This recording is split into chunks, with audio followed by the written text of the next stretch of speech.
இன்று தெய்வீக மூலிகை வகையை சார்ந்த மருதாணி பற்றி பார்க்க போறோம். சாதாரணமா அழகுக்கு போடுற மருதாணிக்கு பின்னாடி பல ஆச்சரியமூட்டும் புராண கதைகள் இருக்கு. மகாலட்சுமி வாசம் செய்யற மருதாணி மரத்துக்கு யமதர்மன், சீதா தேவி, சனி பகவான், சுக்கிர பகவான் பல பேர் சேர்ந்து இந்த மருதாணிக்கு நிறைய வரங்களை கொடுத்துருக்காங்க.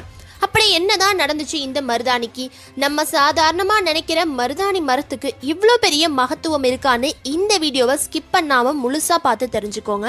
அதுக்கு முன்னாடி நீங்க இன்னும் நம்ம சேனலை சப்ஸ்கிரைப் பண்ணலைன்னா உடனே சப்ஸ்கிரைப் பண்ணிடுங்க. வாங்க இப்போ வீடியோக்குள்ள போலாம். கிருத யுகத்தில் மருதவாசினின்னு ஒரு பெண் காட்டுல வாழ்ந்து வந்திருக்கா. அவ பாக்குறதுக்கு நல்ல பேரழகோடு செக்கச்செவேன்னு உடல் முழுவதும் சிவப்பு நிறத்துல இருந்திருக்கா.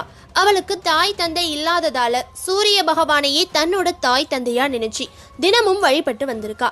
சூரிய தேவனுக்கு 2 மனைவிகள். முதல் மனைவி சந்தியா தேவிக்கு பிறந்தவர் யமதர்மன், இரண்டாவது மனைவி சாயா தேவிக்கு பிறந்தவர் சனீஸ்வரன்.